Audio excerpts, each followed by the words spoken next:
Good morning, everyone. My name is Vanessa, and today I'd like to share a concern that I believe many of us are struggling with. Have you ever opened your phone to reply to just one message, and then suddenly it's been 45 minutes? The assignment you were doing is untouched, your brain feels scattered, but you don't even know where time went. Well, I've been there too. We live in a digital world, but the problem isn't with the devices, it's the overuse and the lack of boundaries in how we use them. That's why I believe Indonesian universities should implement screen time regulation policies combined with digital wellness education to protect students' focus, productivity, and mental health. As students, our mind is our main resources. When it's overstimulated, everything else such as grades, motivation, sleep, and emotional balance will eventually collapse. I've experienced digital burnout myself, and I know many of us feel the same. Today, I'll explain how excessive screen time affects our mental health and academic performance, why structured screen time during lectures improves learning, and how a balanced digital policy can create healthier campus life without banning technology.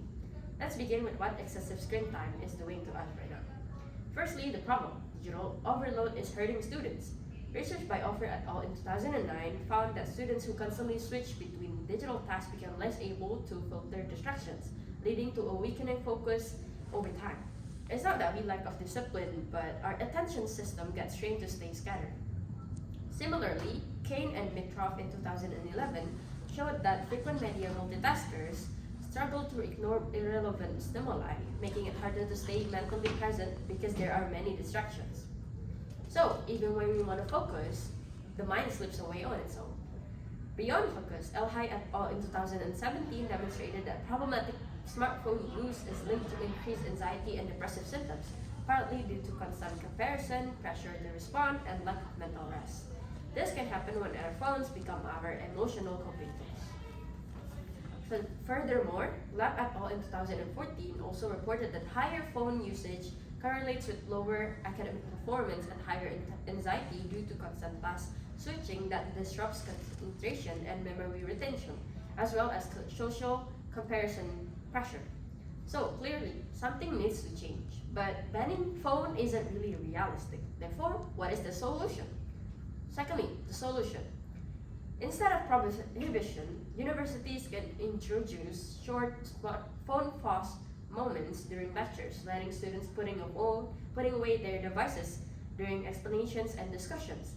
According to Kushlak et al. In 2016, limiting notification interruptions can significantly reduce stress, increases emotional well-being, and improves attention because the brain does not stay in a constant state of alert.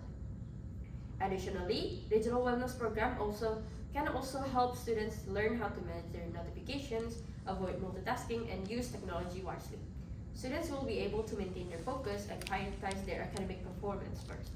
Now you might be wondering, what would this like for students when they actually learn under these conditions? Thirdly, the benefits for students. When screens are used intentionally, students can focus better, understand material faster, and spend less time to restudy later. Emotionally, structured breaks can give the mind time to rest.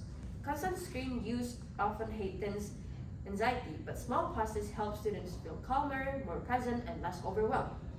Moreover, this regulation will help students build discipline, strengthen focus, and prepare themselves to manage attention, especially for future workforces that expect them to sustain their attention.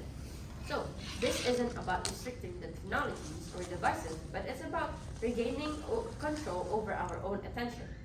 To sum up, excessive screen time is quietly draining our focus, emotional balance, and academic ability. However, guided screen time regulation and digital wellness programs can restore students' capacity to think deeply, learn effectively, and live more calmly. Technology is not the enemy, but unlimited access is exhausting our minds. If we learn how to manage our devices now, we are not just improving our grades, we are protecting our mental well-being. Thank you all for listening. I hope you have a great day.